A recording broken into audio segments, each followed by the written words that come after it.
किस नदी पर है ये? वराही नदी पर, वराही नदी पर। ये सब कहाँ है? कर्नाटक में है, ठीक है। वराही नदी।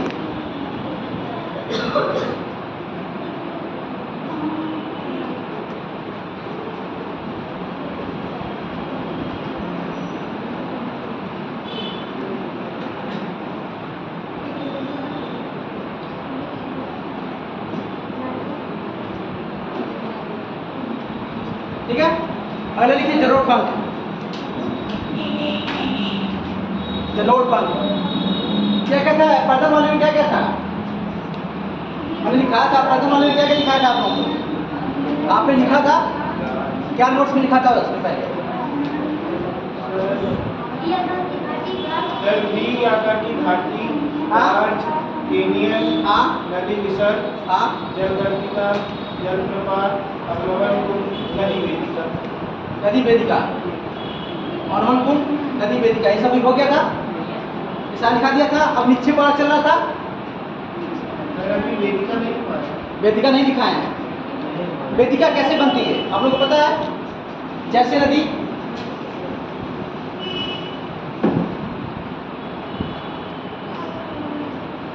ये नदी का स्ट्रक्चर है, ठीक है।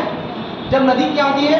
नदी पहले प्रवाहित होती है, नदी प्रवाहित हो रही है तो कुछ चट्टानों को काटती है। फिर उसके बाद क्या होता है? नदी को में से कि कोई जल की मात्रा अधिक हो गई या उसके अगल बगल क्या हुआ? उत्थान हो गया या पतन हो गया किसी धरातल का, तो उसमें क्या होगा? उस नदी में काटने छाटने की क्षमता बढ़ जाती है। तो शुरुआत में जब बहती थी तो इतना सारा काटी थी, ये वाला पोर्शन। फिर उसके बाद जब उसकी क्षमता बढ़ती है तो क्या करती है? वो वर्टिकल इरोजन करती है नीचे की तरफ। नदी युवावस्था में रहती है तो उसका अपतन कैसा होता है? नीचे की तरफ काटती ज़्यादा। तो वही चीज़ है, अगर इसमें कभी कभी बीच बीच में होता है कि नदी बीच बीच में पूर्ण यौवन की अवस्था को प्राप्त करती है, यानी एनर्जी फिर उसके पास आती है, तो उसकी काटने की क्षमता क्या होती है? बढ़ जाती है। तो फिर वो नीचे की तरफ काटती है, तो फिर आपको क्या होता है? ऐसे सीढ़ीनुमा सोपानिक सोपान होता है। सोपान वाले में क्या होता है? सोपानिक संरचना में क्या होता है? मैंने संरचनात्मक सोपान बताया था मैंने, संरचनात्मक सोपान। उसमें क्या होता है? उसमें चट्टानें क्या होती हैं? एक कोमल होती है, एक कठोर होती है, एक लेयर में रहती हैं।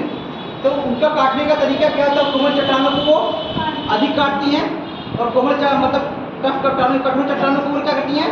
कम काटती हैं। तो उनका भी क्या होता है? सीढ़ीनुमा ऐसे बनता है। इसमें क्या हो गया? इसमें चट्टानों की संरचना डिपेंड करती है। क्या है चट्टानों की संरचना? एक कोमल है, एक कठोर है। जो ज़्यादा कटा हुआ है वो क्या है? कोमल है। जिनका कम कटा हुआ है वो क्या है?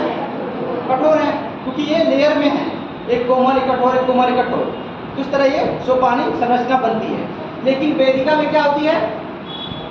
चट्टान कोई भी हो, चाहे कोमल है या कठोर हो, वो नदी के काटने के ऊपर डिपेंड करता है। वो पूर्ण यौवन को प्राप्त करती है, यानी पहली वाली अवस्था उसको आ जाती है किसी कारणवश, या उसमें जल की मात्रा अधिक हो जाती है, या तो वो उसके अगल बगल क्या क्या धरातल का उत्थान होता है या मतलब नीचे होता है, पतन होता है। तो वो तेज धारा के साथ क्या होती है? प्रवाहित होती है और उसमें सारे अपवर्तक शक्तियाँ होती है जो काटती रहती हैं।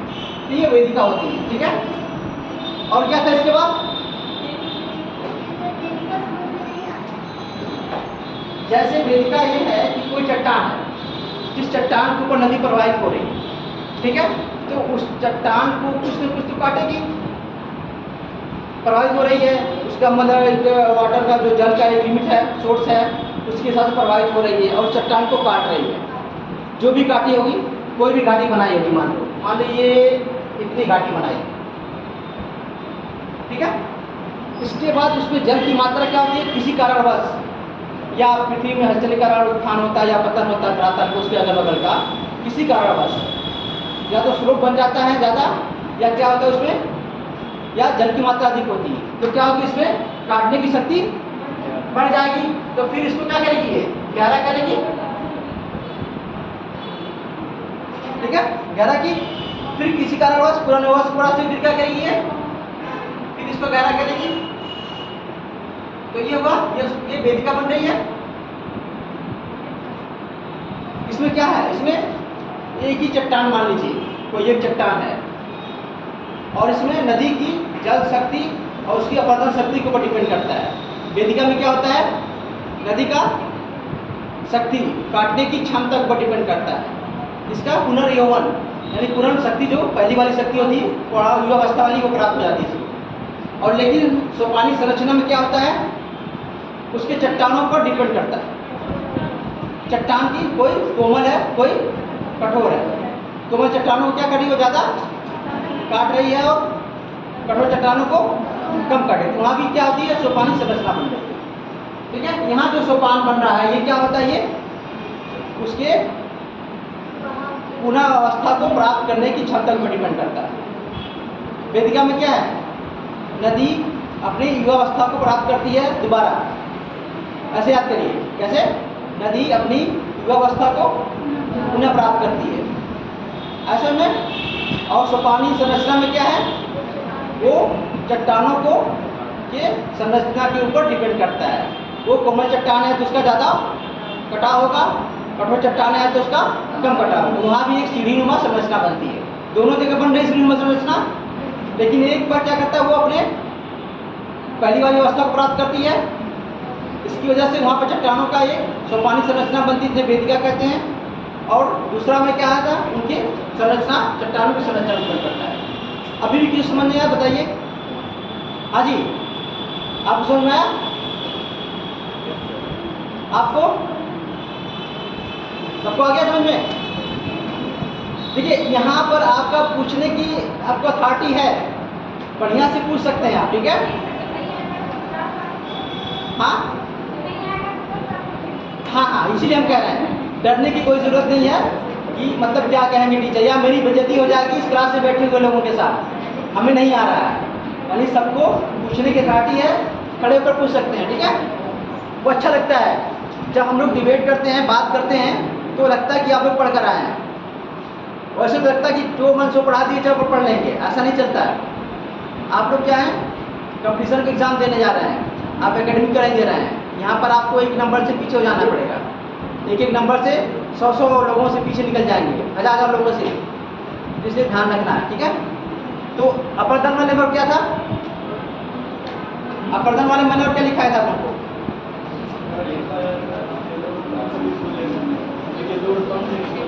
क्या था, ये तो निक्षेप वाले में आ गया। जलोढ़ पंख, जलोढ़ संघ, क्या है ये, निक्षेप है। जलोढ़ पंख, जलोढ़ संघ, और क्या है, एक मैंने नदी विसर्ग बताया था, लिखा दिया था। वो नदी विसर्ग हो गया था, नहीं हुआ। जब नदी पौढ़ावस्था में जाती है तो क्या होता है, तो उसके जल की मात्रा में क्या होती है, कमी होती है, और उसका जो रिजर्व शक्ति को भी कमी आती है। तो क्या होता है, थोड़ा सा स्लोप की भी कमी आती है, ढाल की भी कमी आती है। तो क्या होता है, नदी ये सांप के रूप में उसका क्या होता है, मूवमेंट होता है। ठीक है, कैसा होता है, ये विसर्ग के रूप में होता है। ठीक है, कैसा है ये, यही विसर्ग आगे चल के क्या बनता है, जब इसका ज़्यादा विसर्ग हो जाता है, इस तरह का होता है, तो क्या होता है, किसी कारणवश इसमें जल की मात्रा नदी में अधिक होती है। तो क्या होता है, ये नदी यहाँ नहीं मुड़कर सीधे क्या करता है, ये सीधे पुराने वाले मार्ग का अनुसरण करता है, तो फिर सीधे यहाँ आ जाता है। तो ये क्या होता है, ये हिस्सा छूट जाता है, जिन्हें हम क्या कहते हैं, गोकुल झील आंख को लेक कहते हैं। ठीक है, ये विसर्ग वाला है, समझ में आया। देखिए, आपको समझना जरूरी है, आप समझ लेंगे तो कहीं भी लिख लेंगे। ठीक है, इसलिए जो भी चीज़ें बताए हैं उसको समझने की कोशिश करिए आप लोग। ओके, जलोढ़ पंख मैंने बता दिया था। जलोढ़ पंख क्या होता है, जब नदियाँ अपने साथ पहाड़ी क्षेत्रों से नीचे उतरती हैं तो बड़े बड़े क्या लेती हैं, बोल्डर लेके चलती हैं, पत्थर के टुकड़े लेके चलती हैं, चट्टानी टुकड़े लेके चलती हैं। वो फिर क्या करती हैं, स्लोप के अकॉर्डिंग नीचे आती हैं। उसमें कुछ स्लोप काम करता है, कुछ नदियों की शक्ति काम करती है, कुछ गुरुत्वाकर्षण बल। तो आकर क्या करती हैं, एक जगह पर्वत के तटीय क्षेत्रों मतलब पर्वतपदी क्षेत्रों उसके अगल बगल क्षेत्रों में क्या होती हो निक्षेप होती हैं।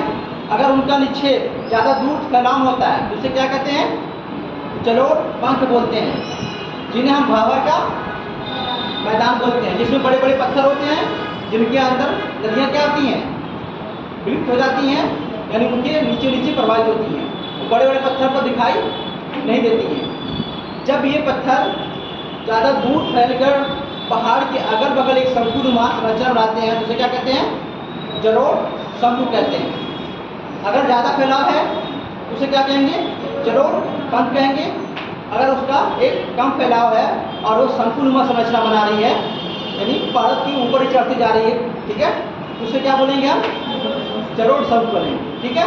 इसके बाद आता है बाढ़ का मैदान। मैंने बताया भी था आप लोगों को पिछली बार, बाढ़ के मैदान ये भी निक्षेप करता है।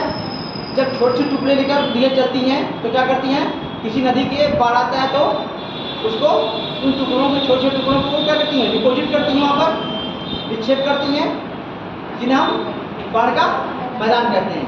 तो इसमें भी दो संरचना बनती है, खादर और बागर। जो पुरानी जलोढ़ मिट्टी होती है उसे क्या कहते हैं और जो नवी जलोढ़ मिट्टी होती है उसे क्या कहते हैं खादर बोलते हैं। यानी बाढ़ का मैदान जो बाढ़ का पानी अक्सर वहाँ पहुँचता रहता है उसे हम खादर कहते हैं, और बांगर उसके पुराने वाले। दोनों उपजाऊ हैं, लेकिन इसका मतलब ये नहीं है कि कोई एक कुशल है। दोनों उपजाऊ है लेकिन किसी की ज़्यादा उर्वरा शक्ति अधिक है, वो खादर की, क्योंकि वहाँ बार बार नई नई मिट्टियाँ आ रही हैं, उसका डिपोजिट हो रहा है, मिनरल्स भी आ रहा है। इसके बाद मैंने बोला था डेल्टा।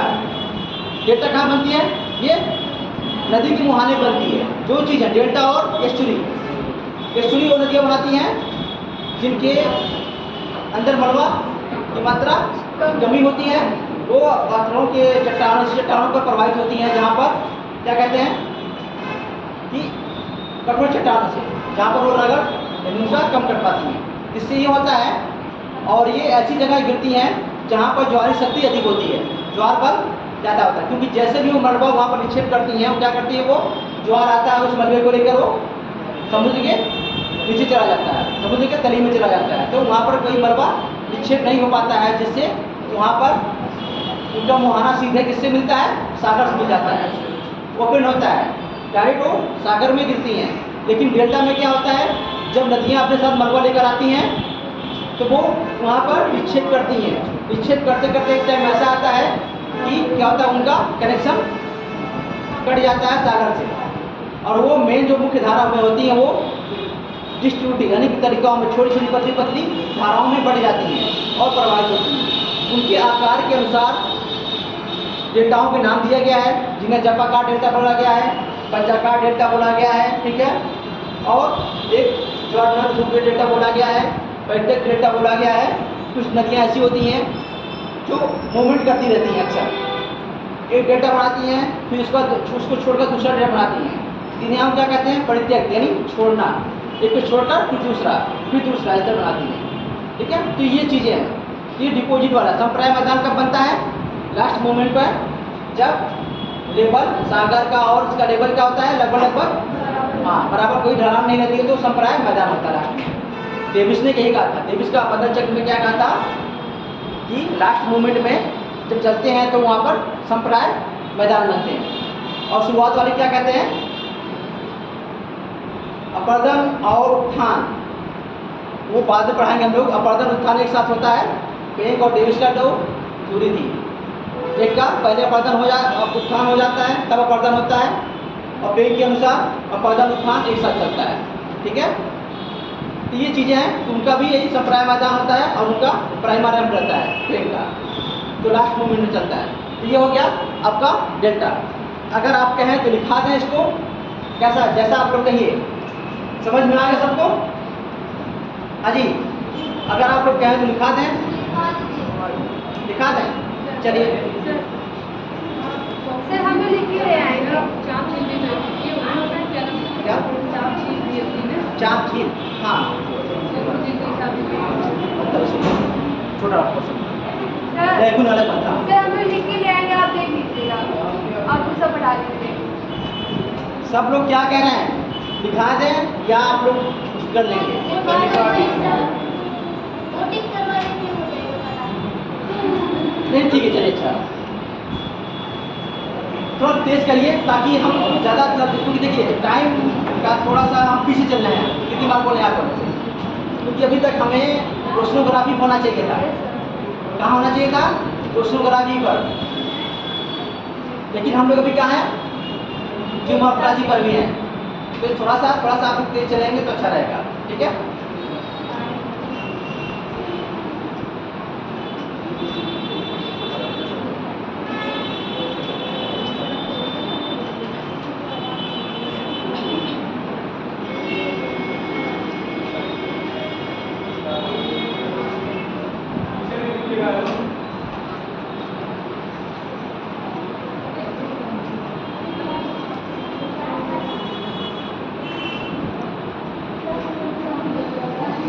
नदी वेदिका नहीं लिखा था मैंने? नदी वेदिका नहीं लिखा था? नदी वेदिका लिख लीजिए। अपर्दन वाले में रखिएगा इसको, लेकिन निक्षेप वाले में नहीं है, अपर्दन वाले में है।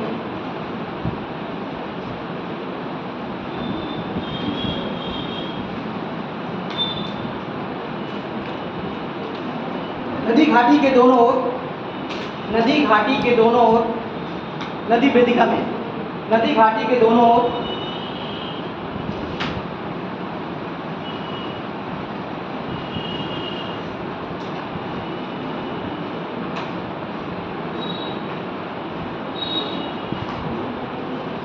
दोनों ओर सीढ़ीनुमा आकार में, दोनों ओर सीढ़ीनुमा आकार में,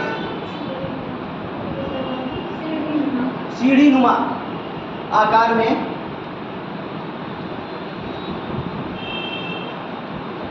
बनी आकृति को नदी वेदिका कहते हैं।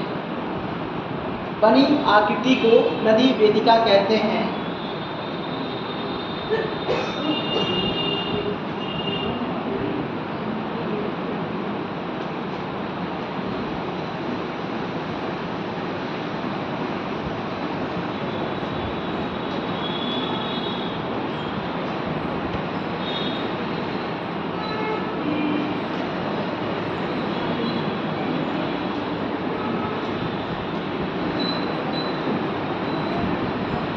नदी वेदिकाएं, नदी वेदिकाएं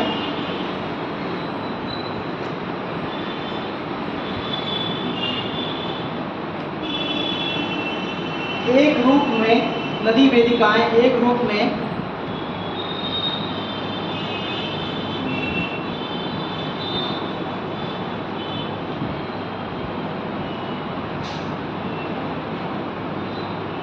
नदी के नवोन्मेष को इंगित करती हैं, पुनर्यौवन को इंगित करती हैं।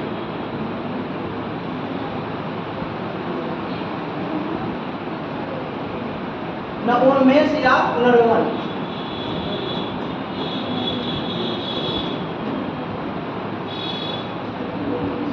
या पुनर्यौवन को इंगित करती हैं, उसको सूचित करती हैं।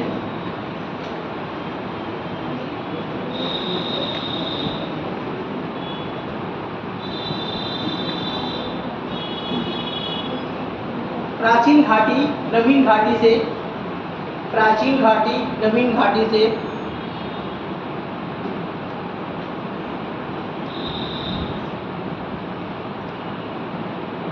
एक सीढ़ी या सोपान के द्वारा अलग होती है। एक सीढ़ी या सोपान के द्वारा अलग होती है। मैंने बताया था आप लोगों को, जो ये घाटी बनी, ठीक है, ये अलग हो गई, फिर दूसरी घाटी यहाँ से बनी, ठीक है। तो एक घाटी से क्या, एक सीढ़ी के द्वारा अलग हो रही है, क्या कोई सीढ़ी को भी सोपान कहते हैं। एक सोपान बन रहा है, ये संरचना बन रही है, ठीक है, सोपानी संरचना। थोड़ा हिंदी भी पढ़ा करिए आप लोग, प्रयासी भी, ठीक है। अगला तटबंध, तटबंध, तटबंध ये भी क्या है, आपके अपर्दन द्वारा।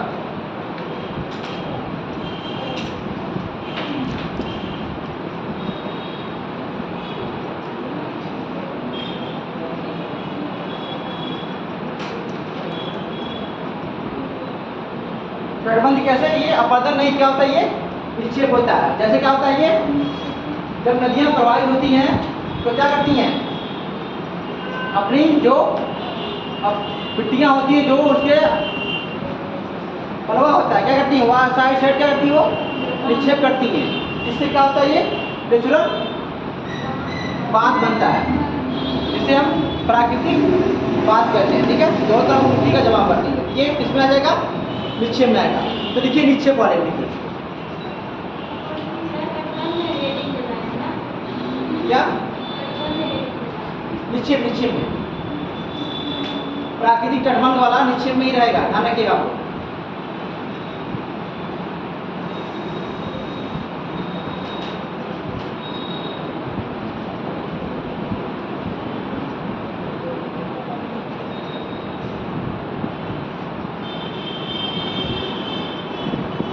ठीक है, प्राकृतिक तटबंध निक्षेप में जब नदियां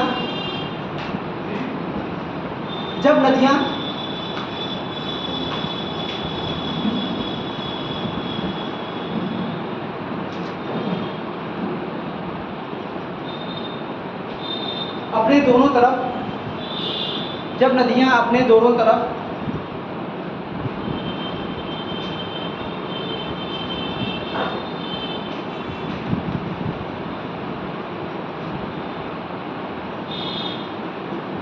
मिट्टी के जमाव के द्वारा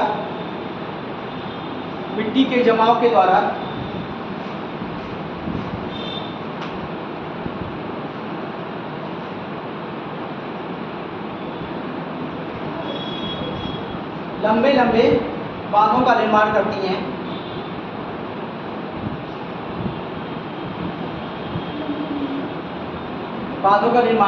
हैं, जिनकी ऊंचाई कम होती है,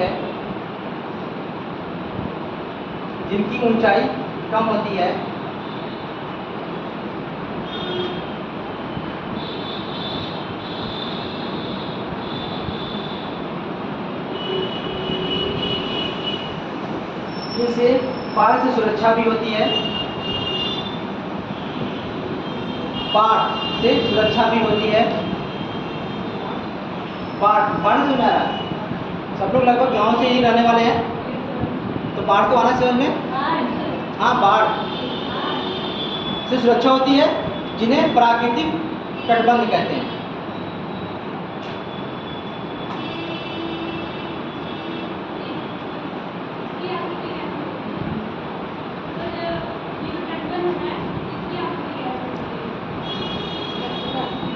लंबे लंबे बांध दोनों तरफ बन जाते हैं। कभी देखा आपने, मतलब पानी प्रवाहित होते हुए खेतों में कभी देखा आपने? तो क्या करती है वो, पानी प्रवाहित होती है लेकिन तो वो अपना एक रास्ता ढूंढती है। उसके बाद उसके अगल बगल क्या होता है, उसके बीच के कंपेयर में क्या होता है, थोड़ी ऊंचाई अधिक होती है, तो वही प्राकृतिक तटबंध हो गया। ठीक है, क्योंकि वो नेचुरल प्रकृति के द्वारा बन रहा है, आदमी के द्वारा वो वैसे तो हम लोग आदमियों के द्वारा बनाए जाते हैं डैम, चारों तरफ दोनों तरफ रखा रहता है, लेकिन ये खुद नदी अपना बनाती है, बीच में कटाव करती है, अगल बगल आपका जमाव करती है, जिसे हम प्राकृतिक तटबंध। अगला लिखिए जलोढ़ पंख,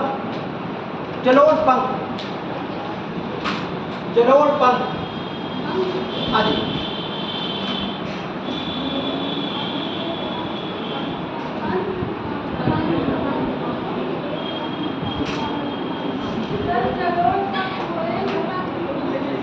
पंख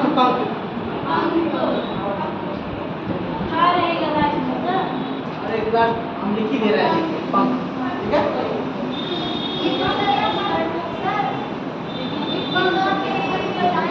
हाँ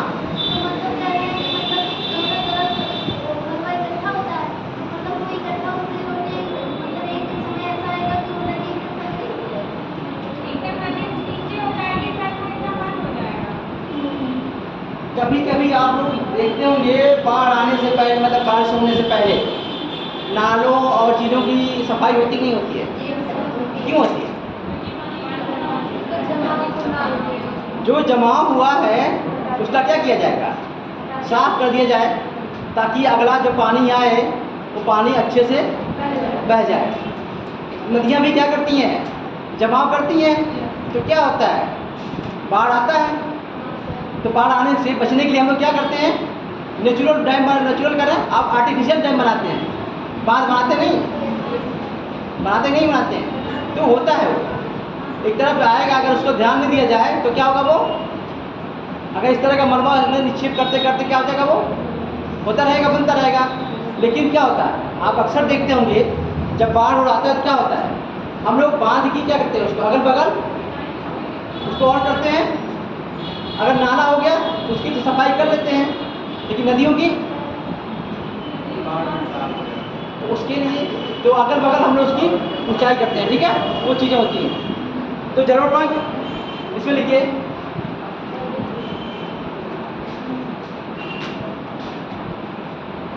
जब सदावाहिनी सदावाहिनी जब सदावाहिनी सदावाहिनी मतलब क्या होता है, बहती रहे मतलब।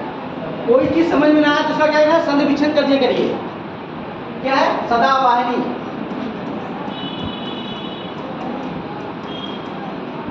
इसको कर दीजिए सदा।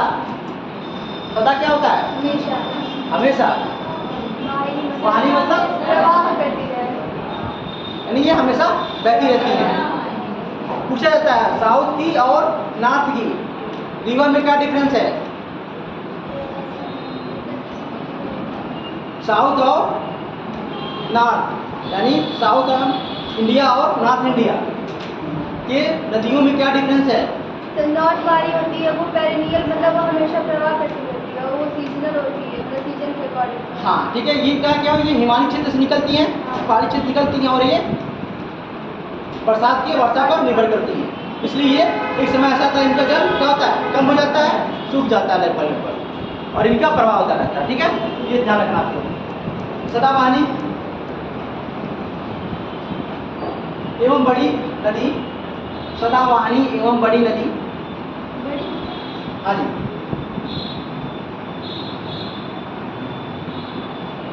तेज ढाल, तेज ढाल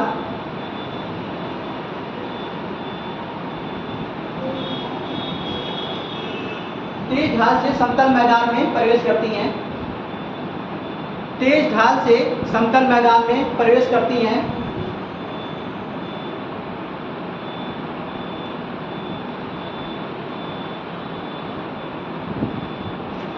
वहां पर ढाल की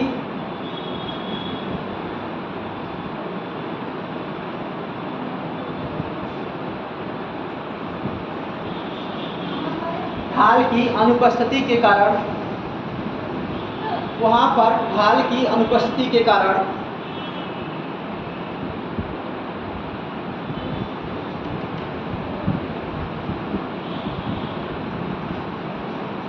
नदियों का वेग अचानक कम हो जाता है, नदियों का वेग अचानक कम हो जाता है।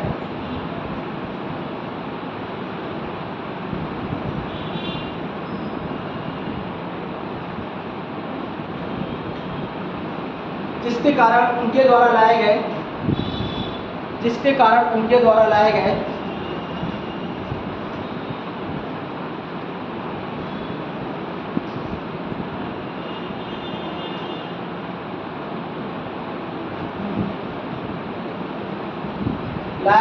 अधिकांश कंकड़ पत्थर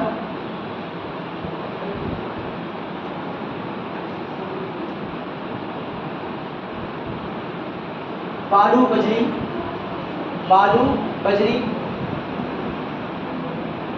बजरी आदि एकत्रित होकर बालू बजरी, तो बजरी क्या होता है? सैंड, ये मिलीमीटर के ऊपर डिपेंड करता है।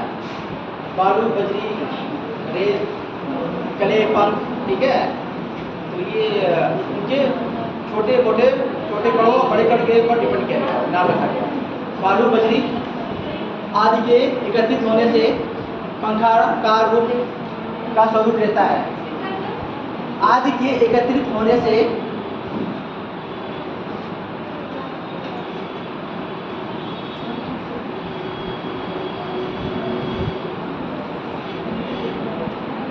पंखाकार का स्वरूप लेता है।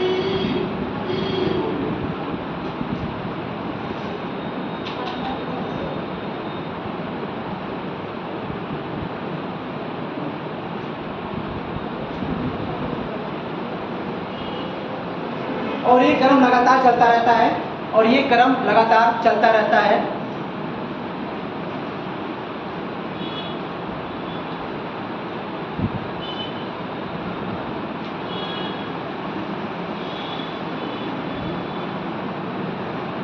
जिससे पर्वतीय ढाल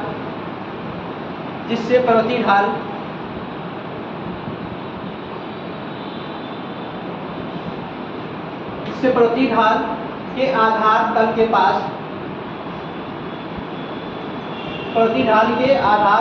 पास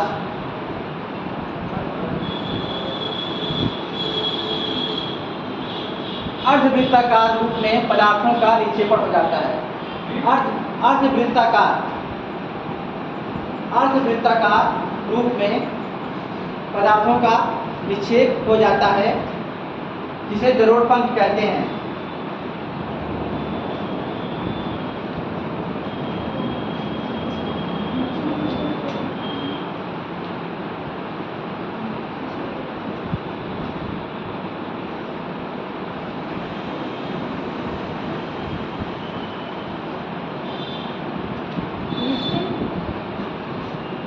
जलोढ़ पंख कहते हैं।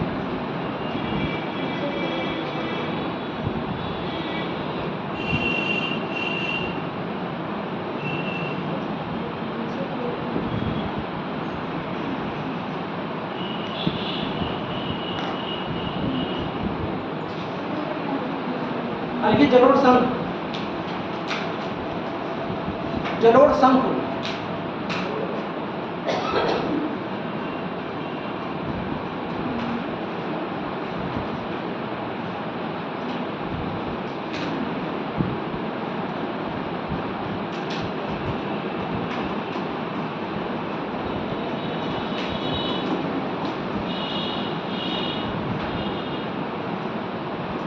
चलिए इसमें लिखिए, पर्वतीय भागों में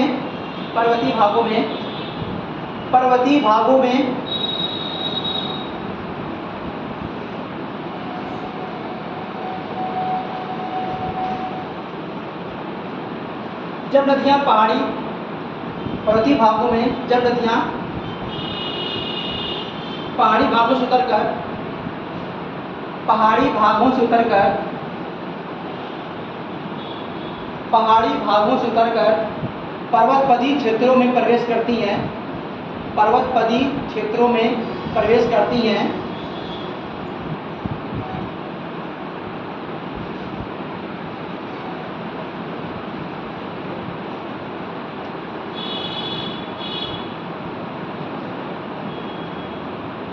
तो नदी घाटी की ढाल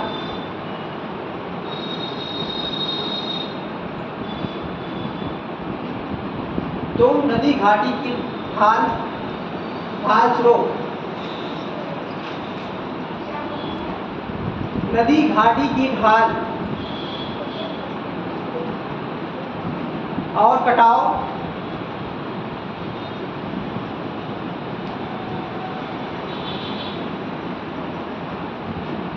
एवं बहाव की गति मंद पड़ जाती है।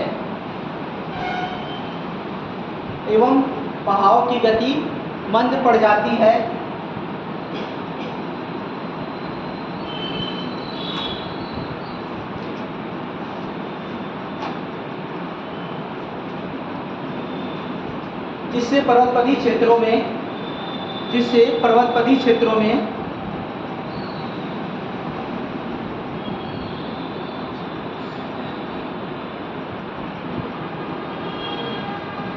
तेज ढाल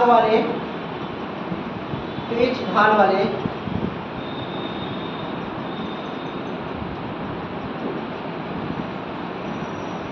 त्रिकोणात्मक जमाव होना प्रारंभ हो जाता है। त्रिकोणात्मक जमाव होना प्रारंभ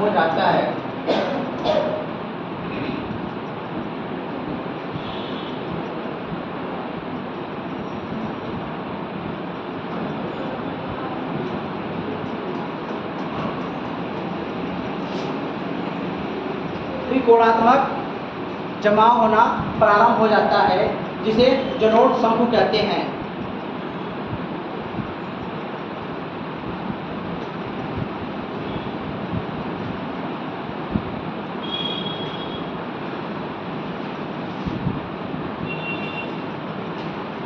बाढ़ का मैदान, बाढ़ का मैदान।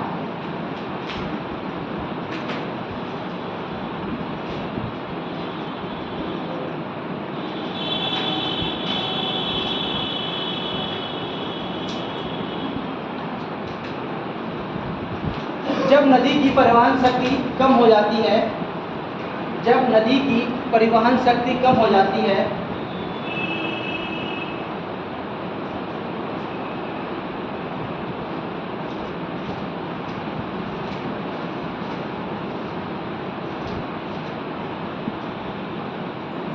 तो वह अत्यधिक अवसादों का निक्षेप करने लगती है, तो वह अत्यधिक अवसादों का निक्षेप करने लगती है।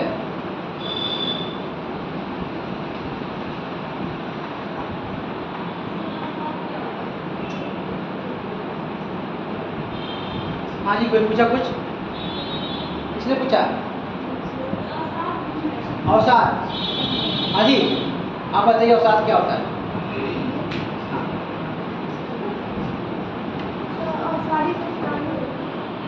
अवसाद क्या होता है? चट्टान होती है। आप बताइए।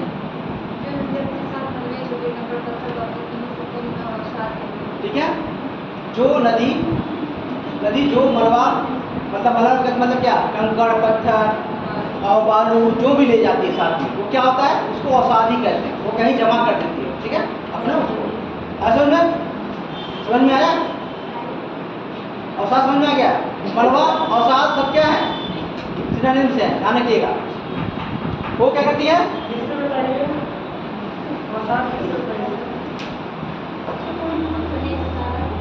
जब नदी अपने साथ जो कंकड़ पत्थर बालू के कण मिट्टी का जो ले जाती है, उसे क्या करते हैं, कहीं निक्षेप करती है, क्या होता है, वो अवसाद होता है। ठीक है, किसने पूछा था? आपने? समझ में आया? थोड़ा सा आप लोग पढ़िए। ठीक है, इस तरह तो हम लोग क्या करेंगे, बहुत धीमे हो जाएंगे नहीं तो। हाँ, इस तरह मत करिए कि मतलब कि हम कह रहे हैं कुछ चीज़ें घर से पढ़ कर आइए, कुछ चीज़ें यहाँ पढ़िए तो अच्छा लगेगा थोड़ा सा। और जो टर्मिनोलॉजी नहीं समझ में आ रही, जो शब्द आ रही है, वो हम आपको बताएंगे। ठीक है,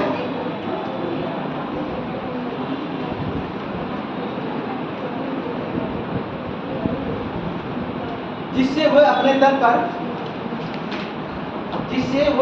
तल पर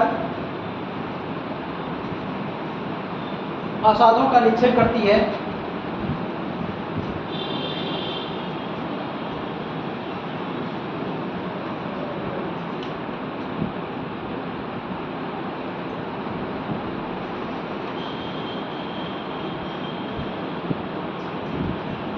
और अवसादों का निक्षेपण इतना अधिक हो जाता है, और अवसादों का निक्षेपण इतना अधिक हो जाता है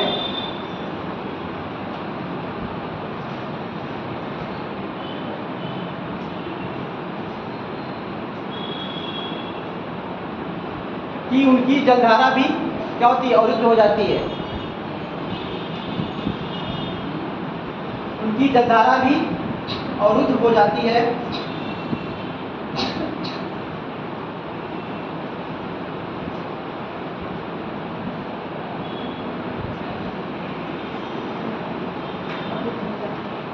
और उनका जल आसपास के मैदानी भागों में फैल जाता है, और उनका जल आसपास के मैदानी भागों में फैल जाता है।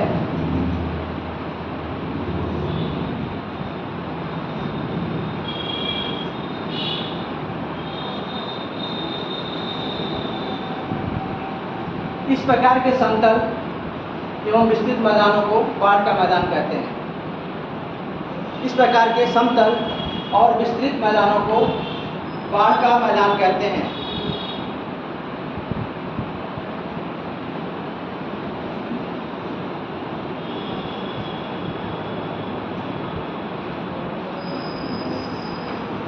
ठीक है, अब आपका उत्तर मिल गया आपका?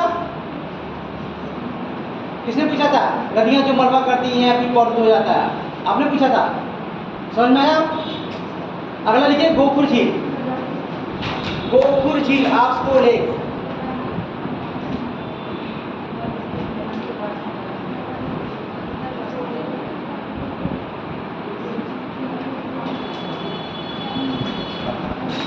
गोकुल झील लिखिए, जब नदियाँ मैदानी भागों में प्रवेश करती हैं, जब नदियाँ मैदानी भागों में प्रवेश करती हैं,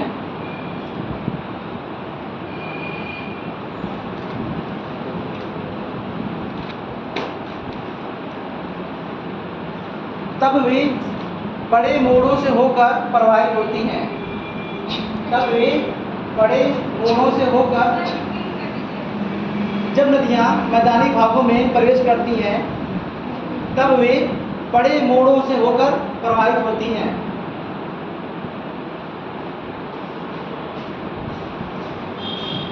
तब वे बड़े मोड़ों से होकर प्रवाहित होती हैं।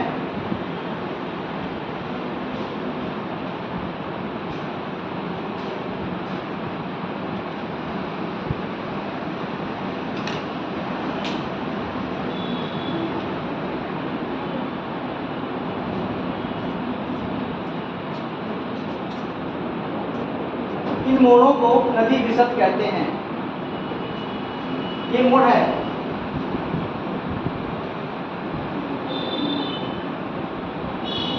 नदी विसर्ग कहते हैं। विसर्ग मतलब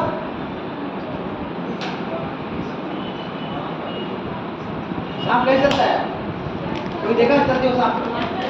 कैसे चलता है? ऐसे चलता है, ठीक है? तो उन्हीं से इसका लिया गया है।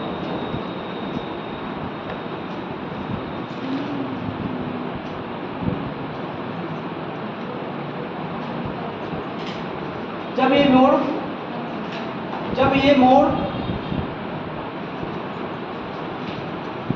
घुमावदार हो जाता है, जब ये मोड़ घुमावदार हो जाता है,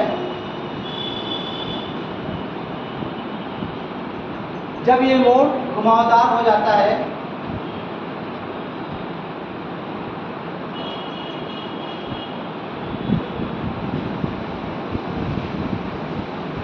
तो नदी अपने विसर्ग को छोड़कर, तो नदी अपने विसर्ग को छोड़कर, या मतलब पहले वाले मार्ग को छोड़कर, तब नदी अपने विसर्ग को छोड़कर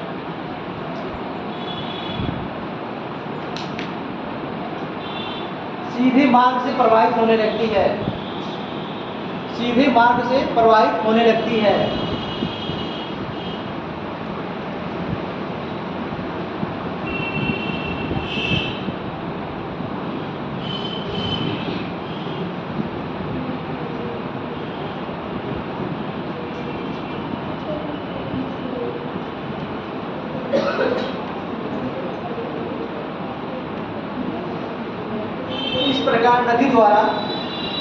इस प्रकार नदी द्वारा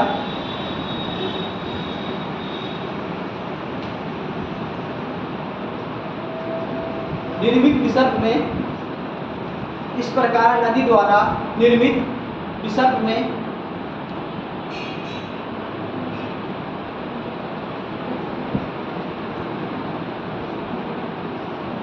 जल भर जाने से गोकुल झील का निर्माण होता है। जल भर जाने से गोकुल झील का निर्माण होता है।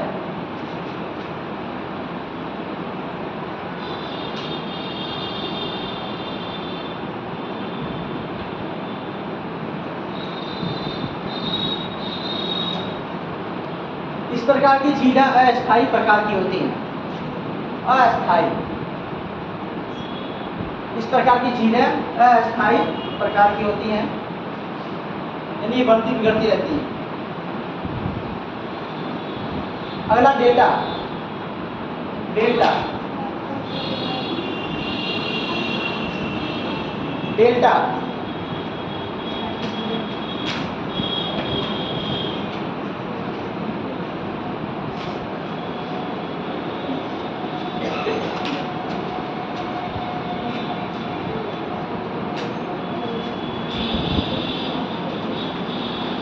ग्रीक अक्षर,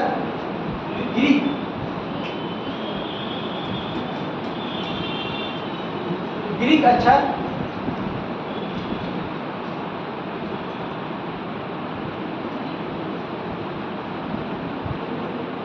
ग्रीक अक्षर डेल्टा की भांति ग्रीक अक्षर डेल्टा की भांति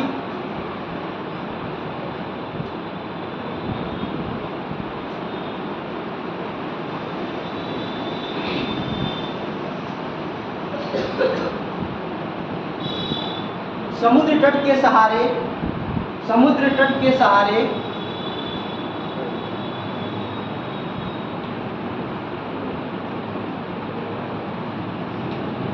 समुद्र तट के सहारे नदी के मुहाने के पास समुद्र तट के सहारे नदी के मुहाने के पास होने वाले निक्षेप को डेल्टा कहते हैं।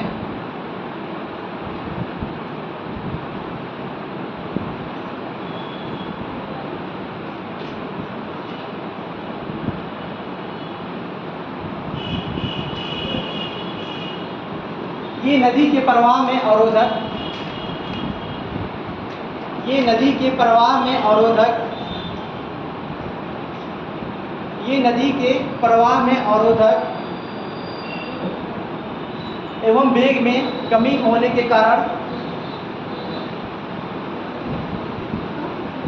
वेग में कमी होने के कारण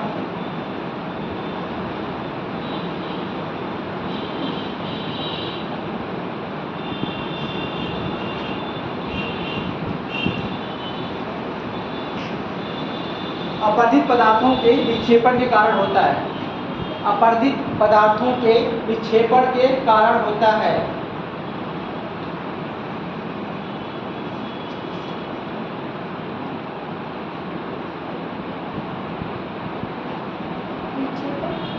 के कारण होता है।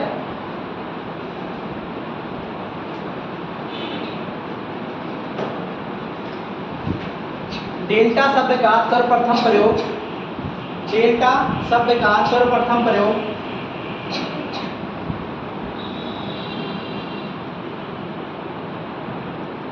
डेल्टा शब्द का सर्वप्रथम प्रयोग हेरोडेटस ने किया था। हेरोडेटस ने किया था। हेरोडेटस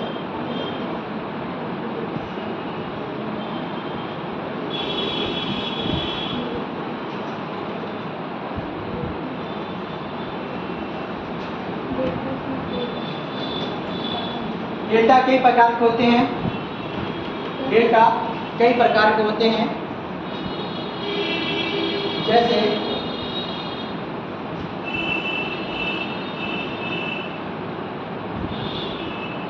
चपाकार डेल्टा, चपाकार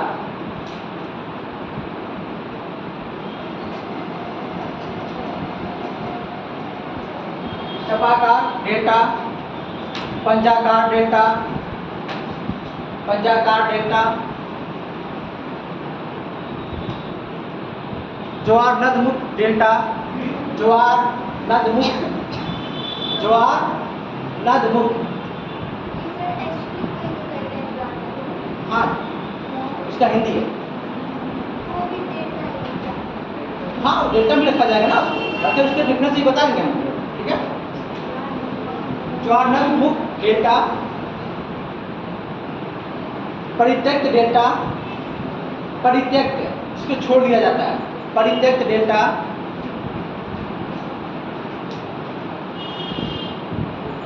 प्रगतिशील डेल्टा, प्रगतिशील डेल्टा आदि।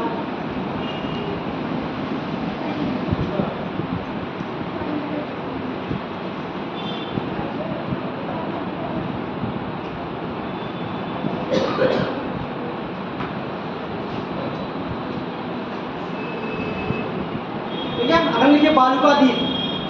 बालुका द्वीप अगला, बालुका द्वीप, जिन्हें हम क्या बोलते हैं, नदी द्वीप, रिवर आइलैंड बोलते हैं ना। रिवर आइलैंड का सुना ना? अजी कोई नाम बताइए रिवर आइलैंड।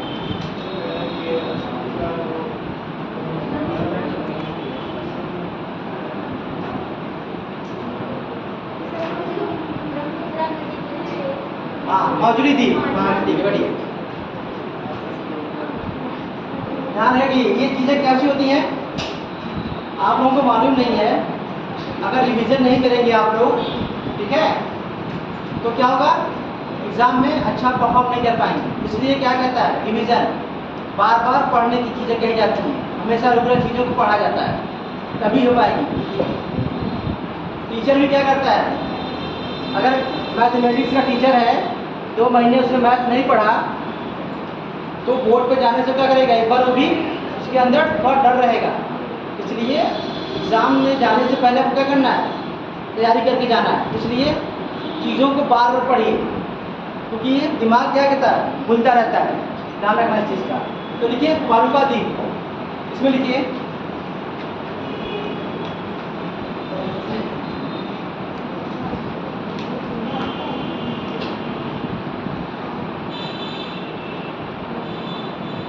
नदी के पार के मैदान में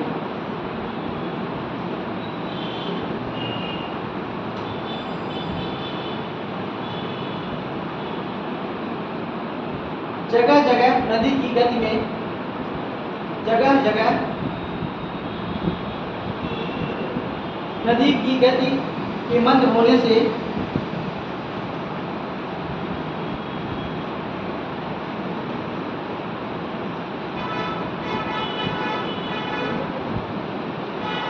गति के मंद होने से निक्षेपों का जमाव हो जाता है, निक्षेपों का जमाव हो जाता है,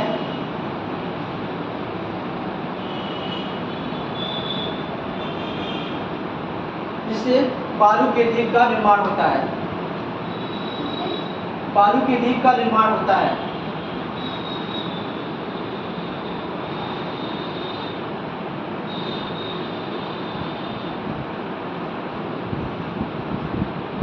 ठीक है, एस्चुअरी लिखिए, अगला एस्चुअरी, इसको बता दें आप लोगों को, एस्चुअरी, एस्चुअरी, ठीक है।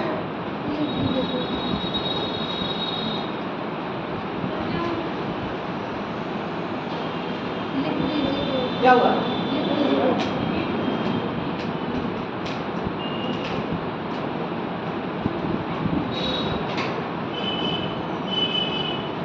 एस्चुअरी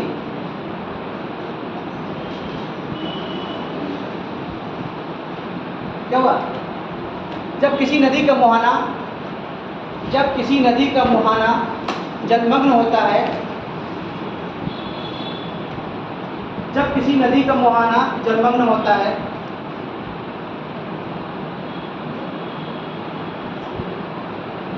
मुहाना जलमग्न होता है, तो उसके सहारे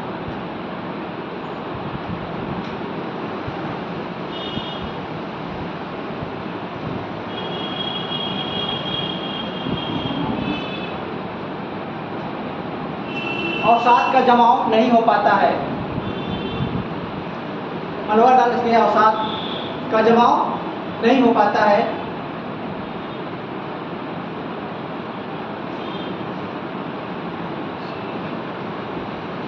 तो इस प्रकार की स्थलाकृति को एस्चुरी कहते हैं। तब इस प्रकार की स्थलाकृति को एस्चुरी कहते हैं।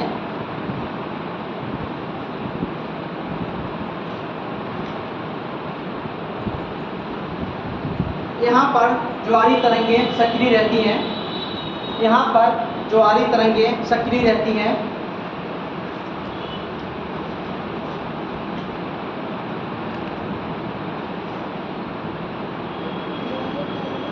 सक्रिय रहती हैं और नदी का मुहाना खुला रहता है, नदी का मुहाना खुला रहता है।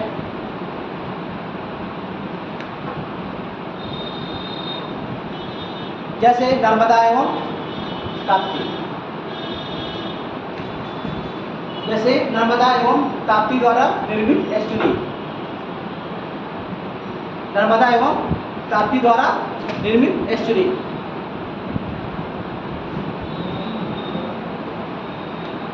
नर्मदा एवं ताप्ती द्वारा निर्मित एस्चुरी।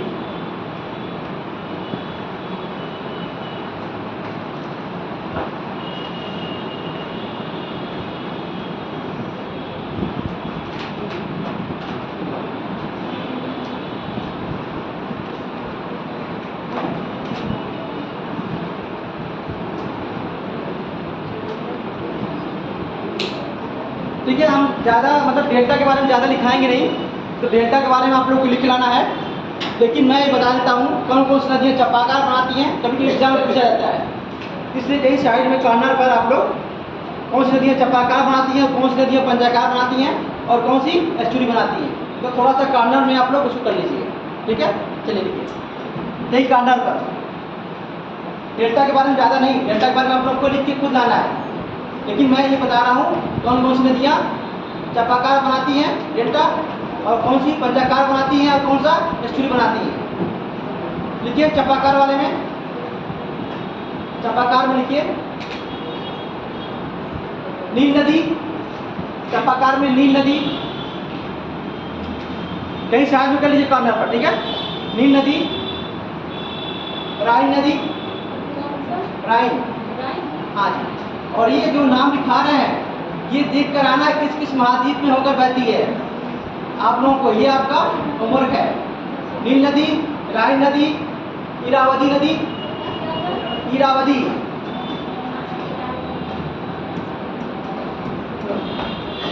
कहाँ बहती है? ये हमारे पड़ोस में बहती है, मतलब भारत के म्यांमार में। ठीक है, ओल्गा नदी, ओल्गा, ओल्गा,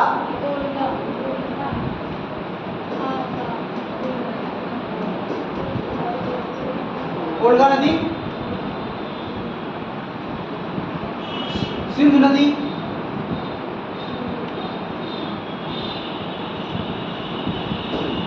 ब्रह्मपुत्र एवं गंगा नदी, ब्रह्मपुत्र एवं गंगा नदी आदि नदियां हैं। इतना आप याद कर लीजिए, इतने में से आ जाएगा। और भी पढ़िए, पंजाकार में लिखिए, जिसका एक ही नाम फेमस है मिसिसिपी नदी। मिसिसिपी नदी कहाँ बहती है? हाँ, नॉर्थ अमेरिका। कहाँ गिरती है? मैक्सिको की खाड़ी में। ठीक है, ये कौन सा पंजाकार डेल्टा बनाती है। ठीक है, अब लिखिए उसमें एस्चुरी में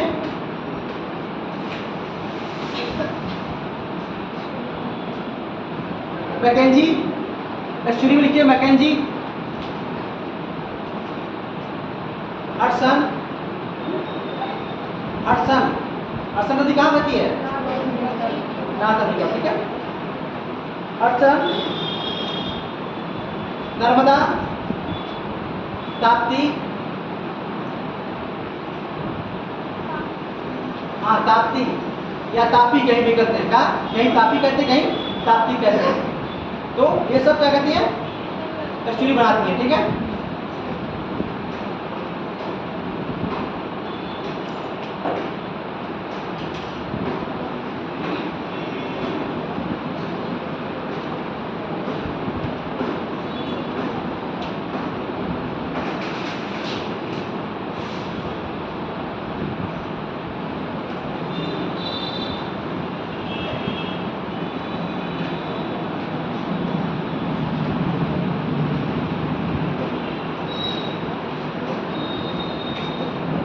इसके बाद हम लोग देखेंगे पवन द्वारा।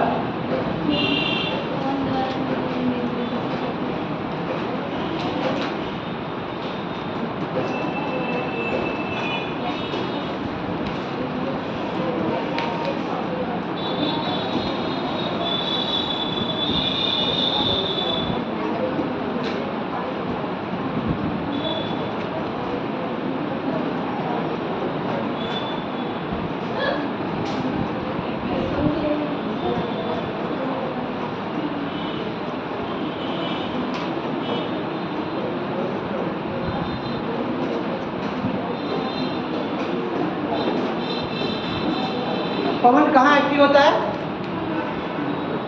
किस क्षेत्र में एक्टिव होता है पवन?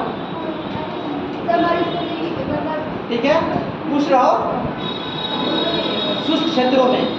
कहाँ पर होता है? उष्ण, शुष्क एवं मरुस्थलीय क्षेत्रों में पवन एक्टिव होता है, और वहीं पर क्या होता है, ये आकृतियां का निर्माण करती है। ये आद्र क्षेत्रों में इनकी भूमिका कम होती है, नगण्य के बराबर होती है। तो आप जब भी ये हवाएं चलती हैं तो अपने साथ क्या करती हैं, बालू के कंकड़ पत्थर लेकर आपस में ये उड़कर उठा के लेके चलती हैं। जितनी क्षमता इनके अंदर होती है उस हिसाब से वो ऊपर नीचे, जैसे मोटे कण हैं तो पृथ्वी के धरातल के समीप रहते हैं, उससे छोटे ऊपर, उससे छोटे और ऊपर, सबसे कम मतलब वेट वाले सबसे ऊपर। इसी वजह से वहाँ के पत्थरों का भी उसी अनुसार कटाव होता है। जैसे मान लीजिए कोई गोलाकार पत्थर है, कैसा है, गोलाकार पत्थर है, हवाएं चल रही हैं,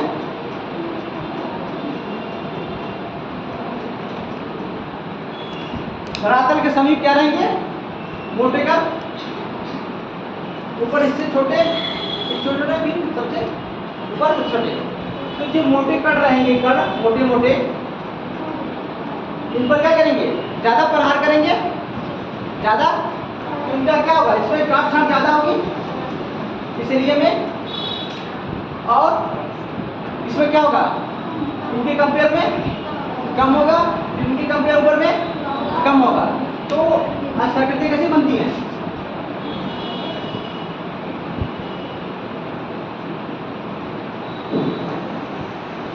ठीक है, मतलब ज्यादा धरातल के समीप उनका कटाव ज्यादा होता है, ऊपर क्या होता है, कम होता है। तो इन्हें क्या कहते हैं, छत्रक शिला बोलते हैं। क्या बोलते हैं,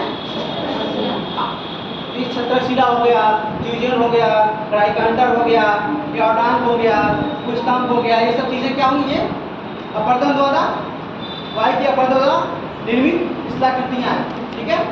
और निक्षेप में क्या रहेगा, जैसे बालू का स्तूप, बालू का स्तूप देखा आप लोगों ने, बालू का स्तूप नहीं देखा आप लोगों ने, ये अर्धचंद्राकार होता है, जैसे मान लीजिए ऐसा हुआ,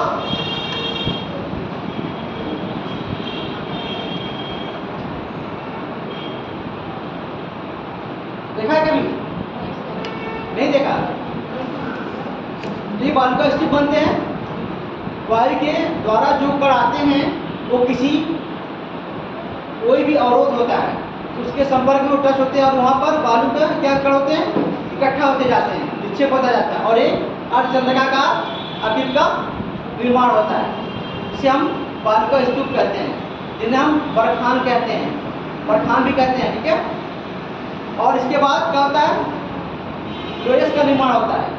लोयस क्या होता है, एक बालू द्वारा निर्मित क्या होती है, मैदान होता है, जो चट्टानों द्वारा, हवाओं द्वारा चट्टानों के टुकड़ों को या बालू पर उठाकर कहीं ले जाकर उसको बिखेर देना, जिससे समतल मैदान का निर्माण होता है, जिन्हें हम क्या कहते हैं, लोयस का मैदान। ये चीन में है, उसके नाम पर ही लोयस का मैदान रखा गया, ठीक है।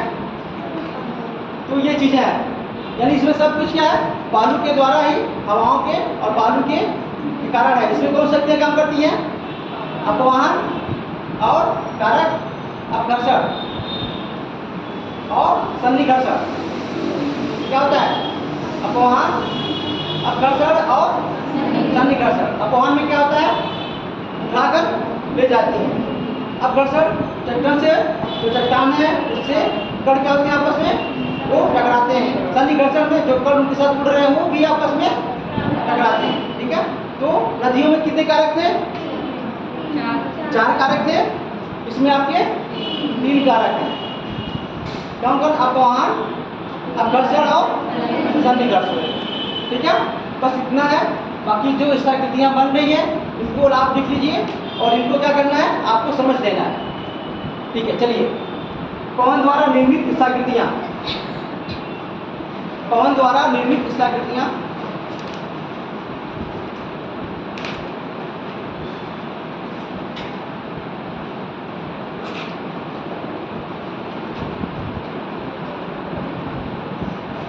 इसमें जिस प्रकार नदी जिस प्रकार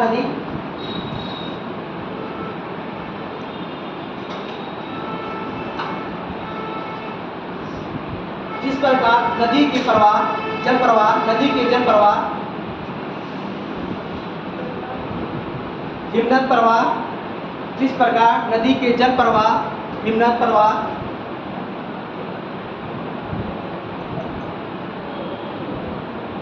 समुद्री लहरों का प्रवाह,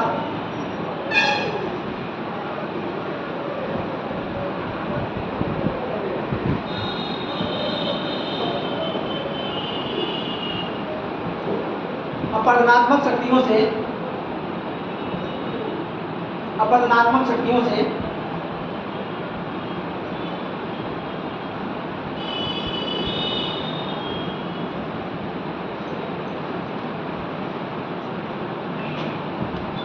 एवं उसकी सहायता से कई स्थलाकृतियों का निर्माण करती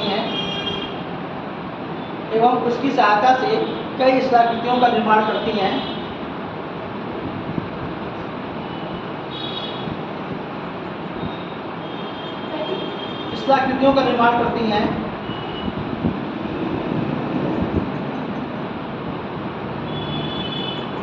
ठीक उसी प्रकार पवन के प्रवाह से भी विभिन्न स्थलाकृतियों का निर्माण होता है।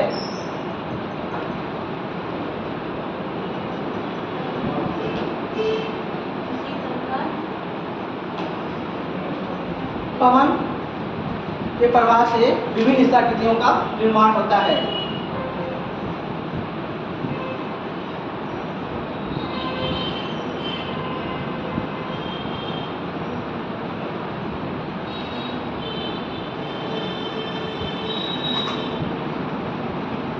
पवनों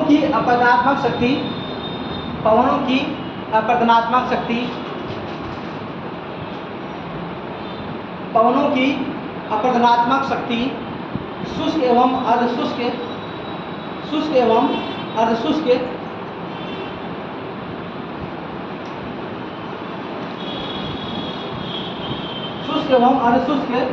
मरुस्थलीय क्षेत्रों में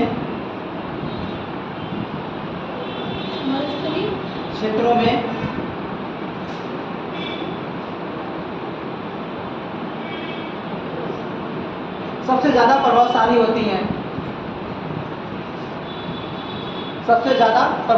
होती हैं।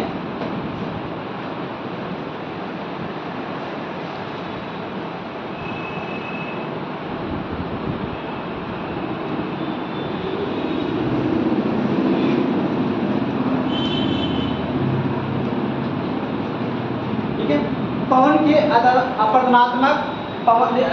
अगला हेडिंग है पवन के अपरदनात्मक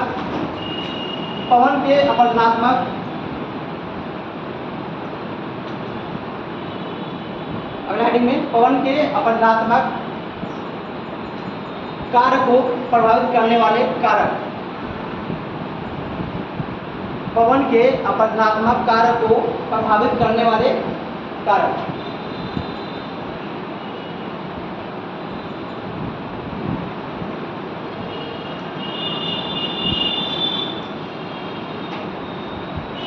पहला लिखिए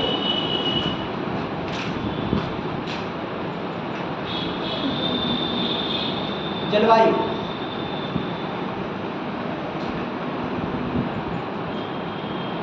पहला जलवायु, दूसरा पवन का वेग,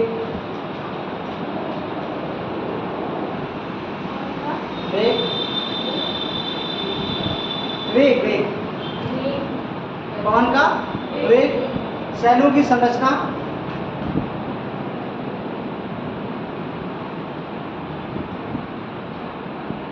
और वनस्पति का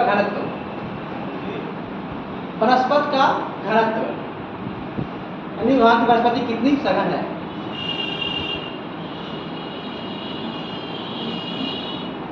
ठीक है, चारों चीज समझ में आ रही है आप लोगों को? किसको एक एक करके समझाएं। जलवायु मैंने क्या बोला आपको? शुष्क होना चाहिए, अर्धशुष्क होना चाहिए और मरुस्थलीय होनी चाहिए। दूसरा क्या है? पवन का वेग अधिक रहेगा तो ज़्यादा पतन करेगा, कम रहेगा तो उसका अपना वो जिसमें उसकी ढोने की शक्ति है मलबा, वो क्या करें, उसको आगे नहीं चलाएगी और वो नीचे गिर जाएगा। इसलिए उसकी पवन की गति भी अधिक होनी चाहिए। अगला क्या है? हाँ, वहाँ की शैल कैसी है, उसकी संरचना कैसी है? कठोर होगा तो कम कटाव होगा, कोमल होगा तो ज़्यादा कटाव होगा। ऊपर से वनस्पतियाँ ज़्यादा पाएंगी तो भी प्रभावित करेंगी, ज़्यादा वहाँ का घनत्व अधिक रहेगा तो प्रभावित करेंगी, कम रहेगा तो ज़्यादा हो, क्योंकि रास्ता साफ रहेगा और कटाव ज़्यादा करेंगे। ठीक है, ये हो गया। अगला हेडिंग लिखिए, इसको लिखाना नहीं है ना।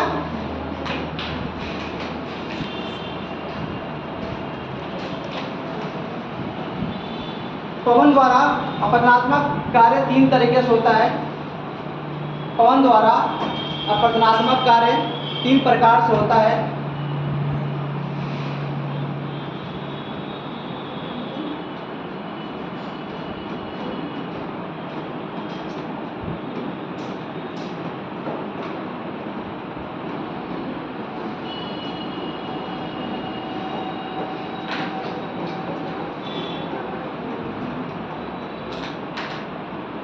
पहला अपवाहन, अपवाहन,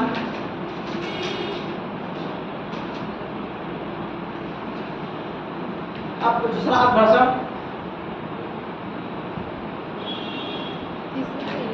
तीसरा सन्निघर्षण, सन्निघर्षण।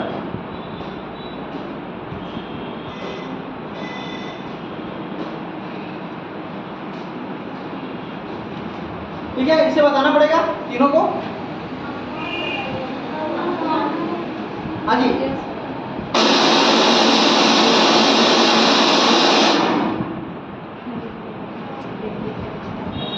ये 3 है, तीनों समझ में आ रहा है? हाँ जी। अपवाहन क्या होता है? चलिए लिखिए, पहले लिखिए अपवाहन। अपवाहन में क्या होता है? जो हमारे अपने साथ कंकड़ पत्थर उठाकर ले जाते हैं, उसे क्या कहते हैं? अपवाहन कहते हैं। और अपघर्षण में क्या होता है? जब वो कंकड़ पत्थर जाते हैं, जो चट्टानों से टकराते हैं, उसको क्या कहते हैं? अपघर्षण कहते हैं। और सन्निघर्षण में क्या होता है? जब जो पत्थर आपस में ही टकराते हैं, उसे क्या कहते हैं? सन्निघर्षण कहते हैं। ठीक है, अब क्या करना आपको? अपरदन द्वारा निर्मित स्थलाकृतियां। अगला, अपरदन द्वारा निर्मित स्थलाकृतियां, वायु के अपरदन द्वारा निर्मित स्थलाकृतियां।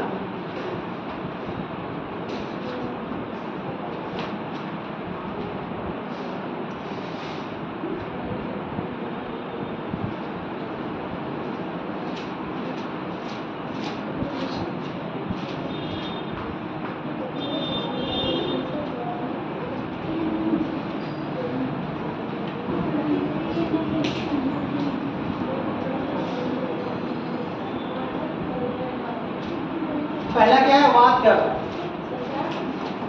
वातगर्भ, वातगर्भ। दूसरा आपका हिंसेनबर्ग रहेगा।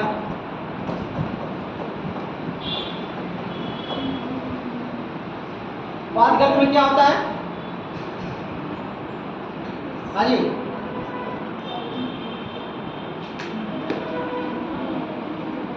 जब पवन चलती है तो उसके टकराने से चट्टानों पर क्या होती है? कहीं कहीं गड्ढे बन जाते हैं, जिन्हें क्या कहा जाता है? वातगर्भ कहते हैं। ठीक है, तो लिखिए वातगर्भ में,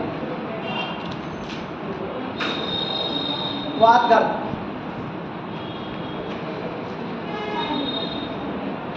मरुभूमि में या मरुस्थल में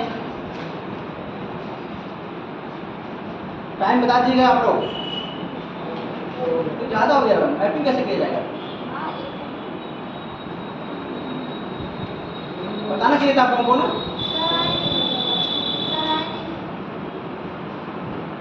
ठीक है, इसको कंप्लीट कर लीजिए। आपको क्या करें, पहले आपको जब भी आपको बताया करिए 2:20 को बता दिया करिए, ताकि मैपिंग वाला पोर्शन करवा सकें हम। ठीक है, जितना भी हो सके। मैपिंग भी कंपल्सरी है, यानी 20 मिनट आपका मैपिंग का होगा। मरुस्थल में पवन के सतत प्रहार से, मरुस्थल में पवन के सतत प्रहार से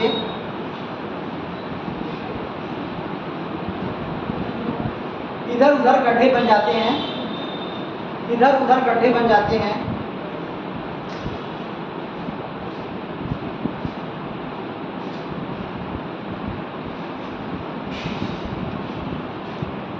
जिन्हें वातगर्भ कहते हैं।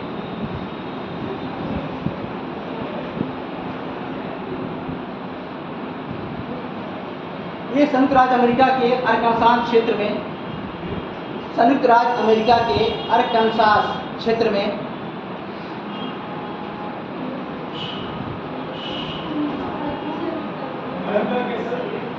ये संयुक्त राज्य अमेरिका के अरकानसास क्षेत्र में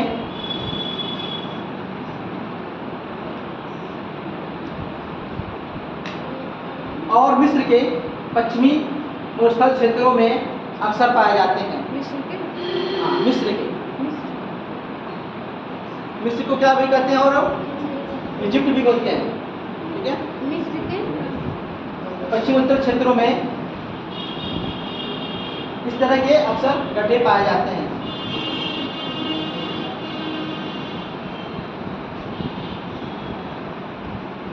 अगला इंसेलबर्ग।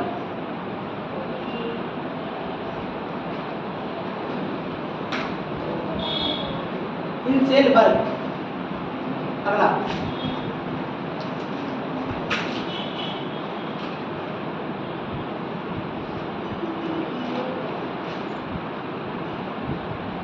ये उच्च मरुस्थलीय प्रदेशों में, ये उच्च मरुस्थलीय प्रदेशों में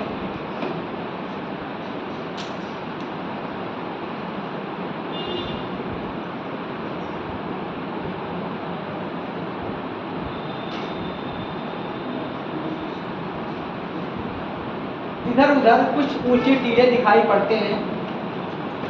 इधर उधर कुछ ऊंचे टीले दिखाई पड़ते हैं।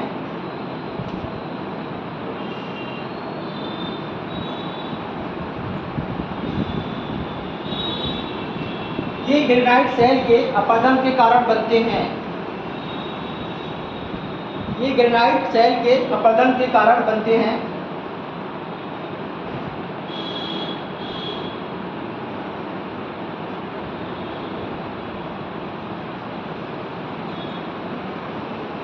इनका आकार पिरामिड या गुंबद की तरह होता है।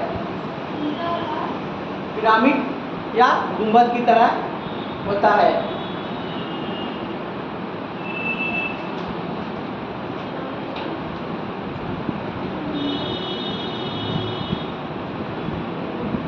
जिन्हें इंसेलबर्ग कहते हैं, जिन्हें इंसेलबर्ग कहते हैं।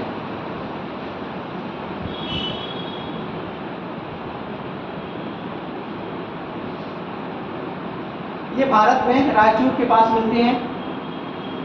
ये भारत में रायचूर के पास मिलते हैं।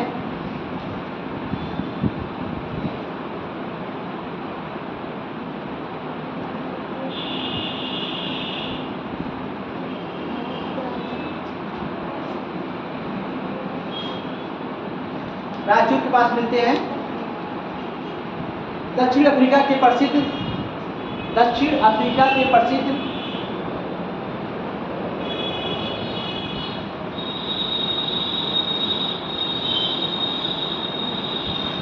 थ्री सिस्टर्स पहाड़ी,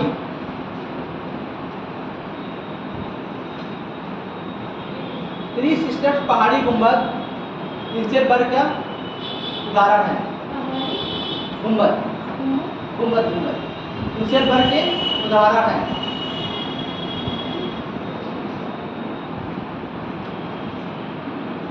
गुंबद की बात कर रहे हैं। आगे गुंबद की बात उदाहरण है।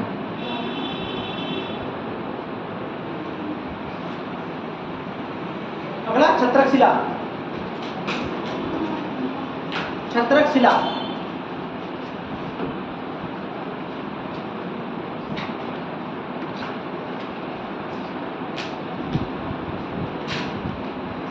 मरुस्थलीय क्षेत्रों में,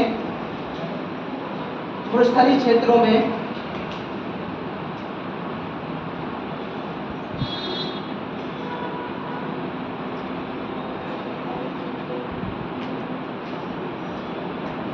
यदि कठोर शैल के रूप में, यदि कठोर शैल के रूप में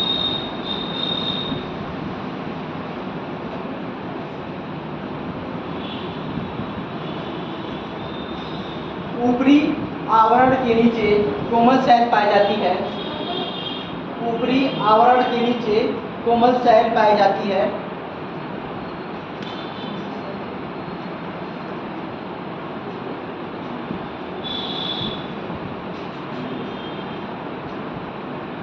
वह पवन के घर्षण प्रभाव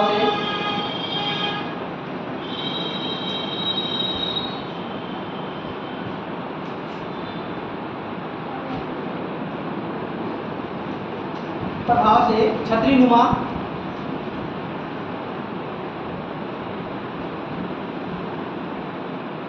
स्वरूप ले लेती है।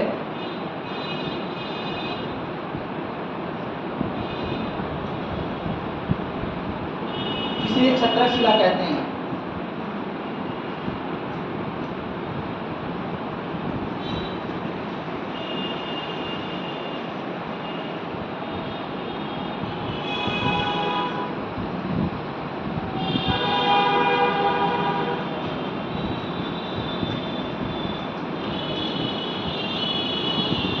अगला भूस्तंभ।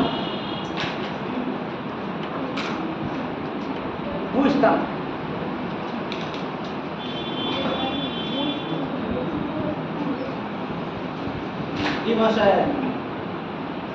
शुष्क प्रदेशों में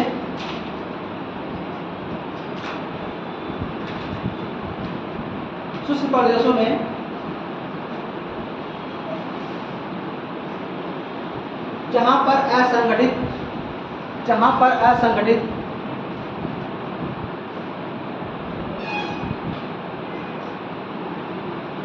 कोमल शैल के ऊपर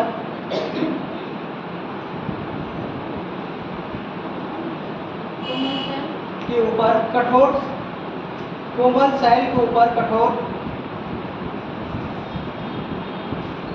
शैल का आवरण होता है,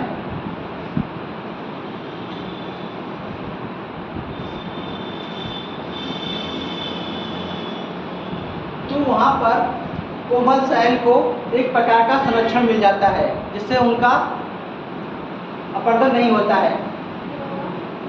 तो वहां पर कोमल शैल को संरक्षण मिल जाता है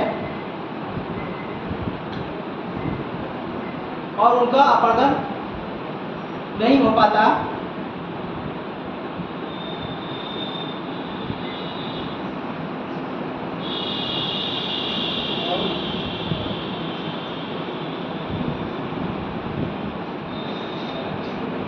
जबकि समीपवर्ती कोमल शैल का अपरदन होता रहता है।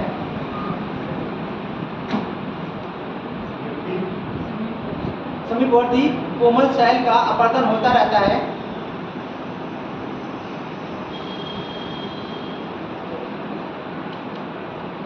और कठोर आवरण वाला शैल एक स्तंभ के रूप में दिखाई पड़ता है। कठोर आवरण वाला शैल एक स्तंभ के रूप में दिखाई पड़ता है, जिसे भूस्तंभ कहते हैं।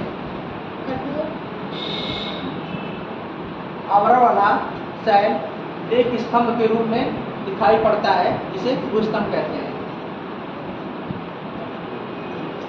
ठीक है, इसके बाद आप लोग, इसमें बचा है बहुत सारा, तो प्लीज एक बार पढ़ के आप लोग आइए। ठीक है, इसको पढ़ना, हवाई वाला पढ़ना आपको, और इसके बाद आपका ग्लेशियर का, ये दोनों पढ़कर आना है, दोनों का अपरदन और विच्छेद। ठीक है।